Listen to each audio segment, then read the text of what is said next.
Hello everyone, welcome to Startup Academy. So let's begin with our today's lecture by continuing the series of idioms and phrases. And for today, the first idiom is draconian law. कोई भी ऐसा law जो बहुत ही ज्यादा extreme हो, बहुत ही ज्यादा कठोर हो, उसको हम क्या बोलते हैं? Draconian law. ठीक है, तो इसके लिए मीनिंग लिख सकते हो एक्सट्रीमली सिवियर लॉ. ठीक है, तो कोई भी ऐसा कानून जो बहुत ही ज्यादा कठोर होता है उसको आप किसकी कैटेगरी में डालोगे? ड्रेकोनियन लॉ की कैटेगरी में. अब इसको याद करने का तरीका क्या है? देखो, इसका नाम ही कैसा है, ड्रैकुला जैसा. ड्रैकुला से ही इसको नाम से याद रखना. ड्रैकुला कैसा होता है? बहुत ही ज्यादा खतरनाक होता है. ठीक है, तो लॉ भी कैसा होगा? एकदम ड्रैकुला जैसा होगा, बहुत ही ज्यादा खतरनाक. तो उसी से आप याद कर सकते हो क्या? Draconian law. और अगर हम इसी से रिलेटेड सेंटेंस फ्रेमिंग की बात करते हैं तो पहला सेंटेंस जो बनता है, हम कह सकते हैं some countries have draconian law which restricts freedom of speech and expression, which restrict freedom of speech and expression among citizens. यहां तक भी लिखोगे तो भी काम बन जाएगा वैसे तो. देखो, पहला था ड्रेकोनियन लॉ, जिसका मतलब क्या हुआ? बहुत ही ज्यादा severe law, extremely severe law. अब उसी से क्या समझ में आया? सम कंट्रीज, मतलब देयर आर मेनी कंट्रीज जो क्या करती हैं? They follow draconian law.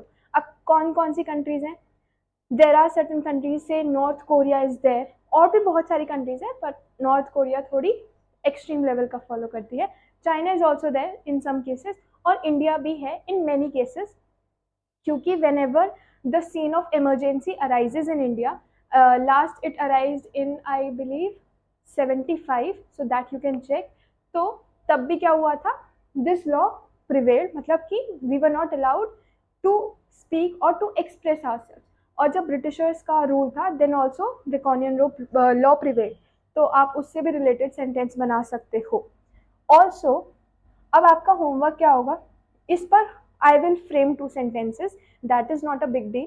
पर यहाँ पर आपका होमवर्क होगा कि freedom of speech and expression Indian constitution का कौन सा आर्टिकल है, ये बताना है. इंडियन कॉन्स्टिट्यूशन का आर्टिकल बताना है, कौन से आर्टिकल में है, और ये बताना है whether it is fundamental right और not.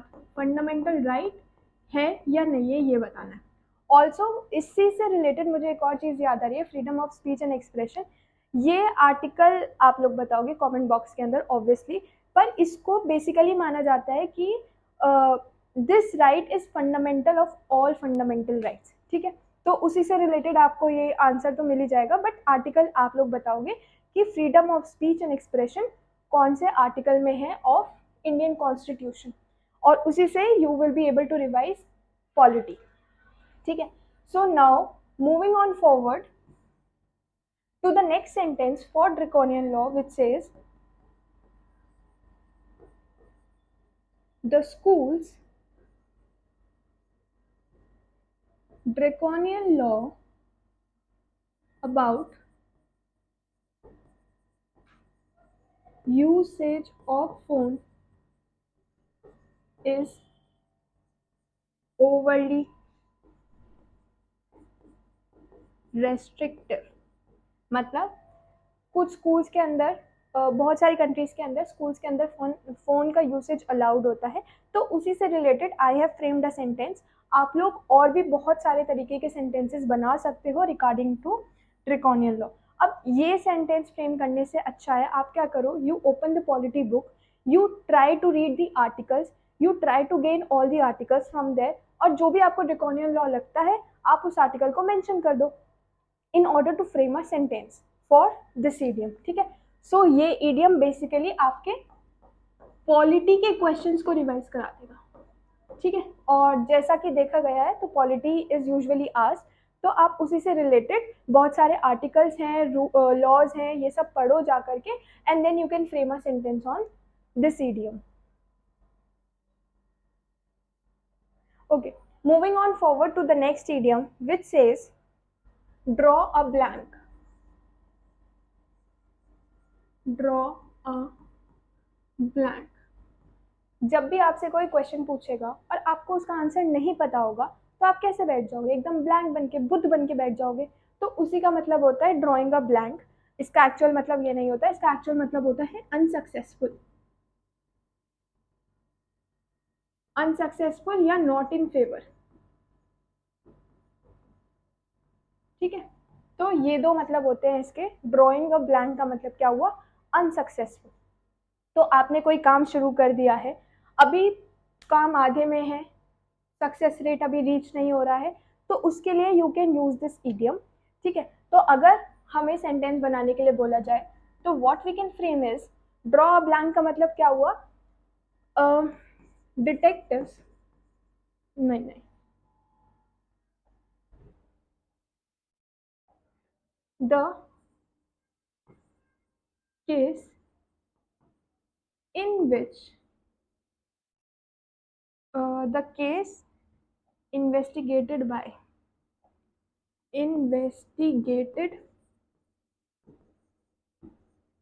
by detectives have drawn a blank so far। मतलब जो डिटेक्टिव ने केस लिया था for solving it is not yet successful, मतलब अभी तक कल्प्रिट नहीं पकड़ा गया है, अभी तक रहस्य के बारे में नहीं पता चला है। That is why we are using drawing a blank. क्यों, क्योंकि अभी रेट कैसा है, रेट इज स्टिल अनसक्सेसफुल, या फिर कोई भी काम ऐसा जो फेवर में नहीं हो रहा। तो आप उसी से रिलेटेड, फेवर से related you can frame a sentence. So framing another sentence will be your homework. Two homeworks are there for you. One is to frame this sentence and another one is to find out which article gives us the right of freedom of speech and expression. Okay, so now moving on forward to the third idiom which says to draw a line. Draw a line का मतलब आप याद करो लक्ष्मण रेखा, आपने बहुत जगहों पर सुना होगा लक्ष्मण रेखा ये, लक्ष्मण रेखा वो। तो उसी से रिलेटेड इसका मतलब आता है क्या, fixing a limit, to fix limit. मतलब जब भी आप किसी चीज की लिमिट फिक्स कर देते हो या कहीं पर कुछ खड़ा कर देते हो तो that refers to limit only. तो उसके लिए what we can use to draw a line, ठीक है। टू ड्रॉ अ ब्लैंक अलग था, to draw a line is different. Okay, so we can say parents should draw a line on the usage of phone or screen time of kids। on the usage of phone की जगह आप कर लो सीधा on the screen time of kids, ठीक है, क्योंकि usage of phone तो पहले भी लिखा था शायद। ओके, पेरेंट्स को क्या करना चाहिए, एक लिमिट फिक्स कर देनी चाहिए, किसके ऊपर, अपने बच्चों के ऊपर। क्योंकि आजकल आप देखते होगे जितने भी पेरेंट्स हैं, whenever they want a kid to rest and let them rest as well, तो वो लोग क्या करते हैं, they give their mobile phones to the kids so that वो उनको डिस्टर्ब ना करें। अब ऐसे डिस्टर्बेंस तो खैर नहीं चाहिए होते, but still being a parent you should draw a line on the screen time of the kids. मतलब जितना भी वो फोन यूज कर रहे हैं या तो उस पर स्क्रीन टाइम उस पर लिमिट कर दो, या फिर इसके ऊपर भी आप लिमिट कर सकते हो, स्क्रीन टाइम के ऊपर, ठीक है। या फिर हम कह सकते हैं क्या, we should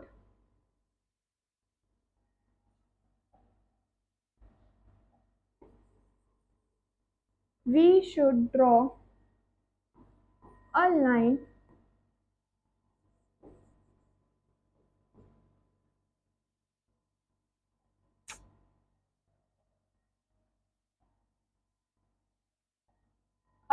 between work and personal life.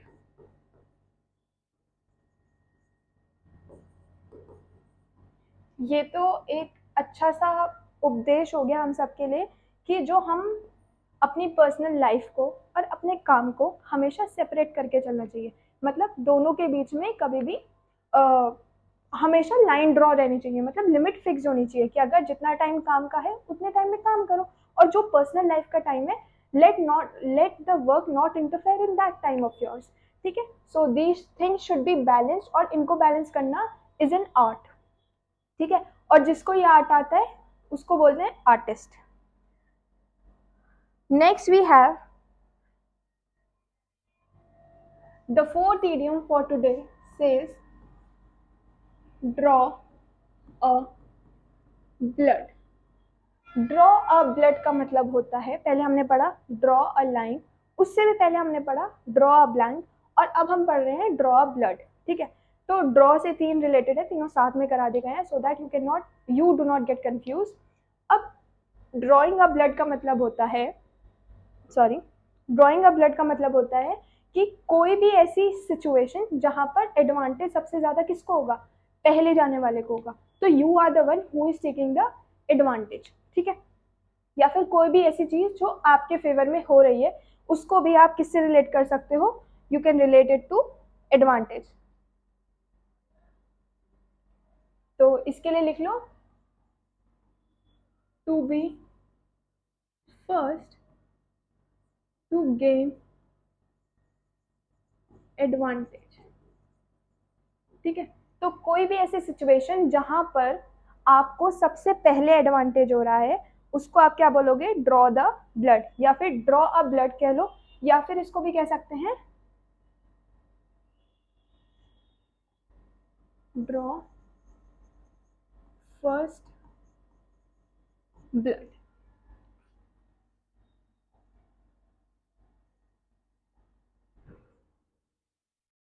Draw first blood, ठीक है, तो मतलब जहां पर आपको सबसे पहले एडवांटेज हो रहा है, तो that refers to draw first blood.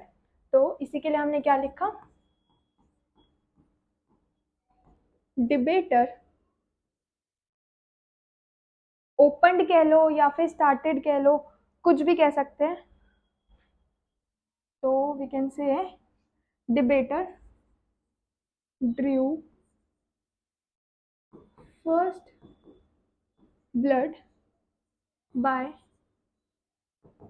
Opening with the strong argument। मतलब जो डिबेटर था उसने शुरुआत कर दी, शुरुआत करने पर उसको क्या फायदा हुआ, उसको फायदा हुआ कि उसकी जो भी सिचुएशन थी या जो भी आर्गुमेंट होने वाली थी डिबेट के दौरान, उसमें उसको फायदा होने वाला था। क्यों, क्योंकि जो भी उसकी आर्गुमेंट थी दैट वाज क्वाइट स्ट्रॉन्ग। तो इसी से हमने पहला सेंटेंस बना दिया with draw the first blood, या फिर आप कह सकते हो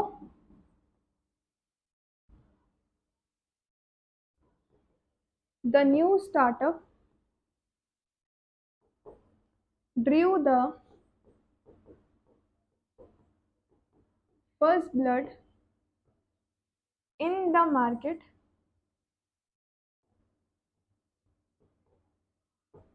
by their innovative product। मतलब drew the first blood, and here also drew first blood। डाल लगा लो।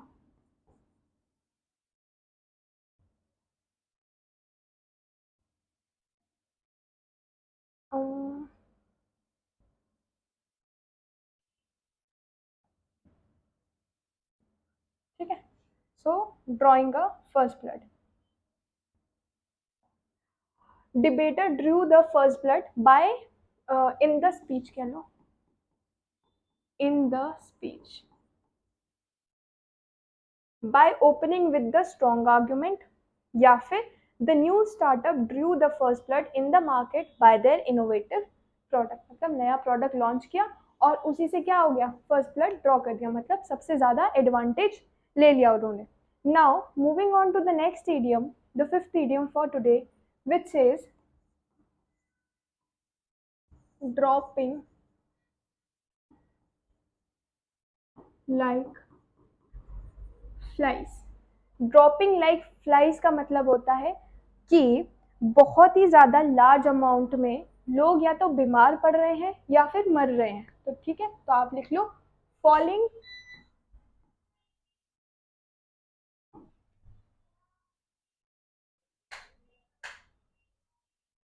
falling ill or dying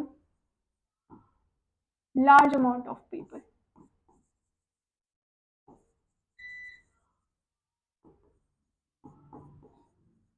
ठीक है, तो आप इसको याद कर सकते हो कैसे, ड्रॉपिंग लाइक फ्लाइज, तो फॉलिंग इल और dying in large amount, when large amount of people. तो इसी के लिए what we can frame as a sentences, the team was dropping like flies, losing every game, every match कह दो. मतलब जो टीम होगी जो बाहर खेलने के लिए गई होगी, अब उसमें क्या हुआ, उसमें सारे जितने भी खिलाड़ी थे वो सब धीरे धीरे करके आउट होते जा रहे थे, जिसकी वजह से हमने क्या कह दिया कि the team was dropping like flies, क्योंकि हर एक मैच को सब लूज कर रहे थे. या फिर आप कह सकते हो the people were dropping like flies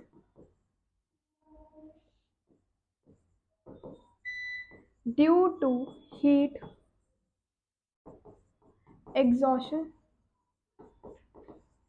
during marathon.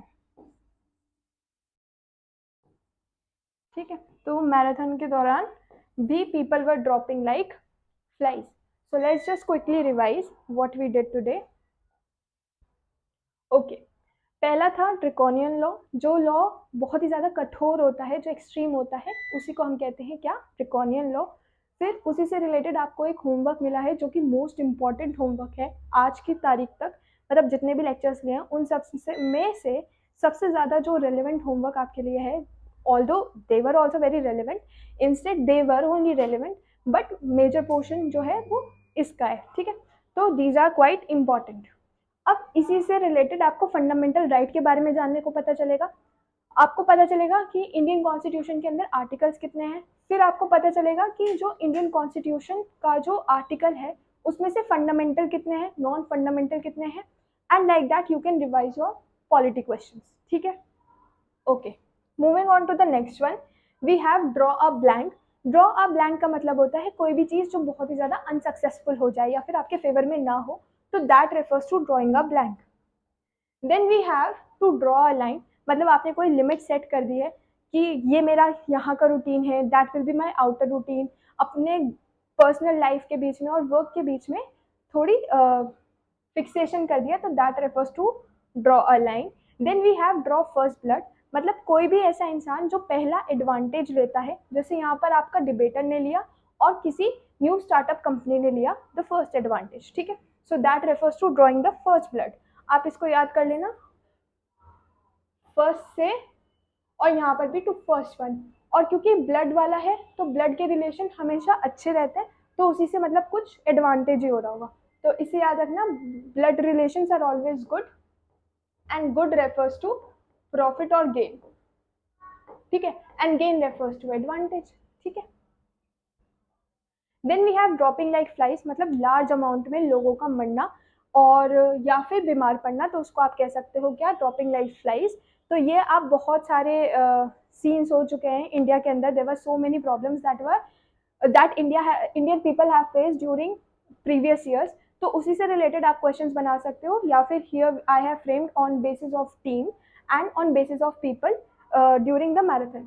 So this was all for today. Thank you, and do subscribe to our channel and share.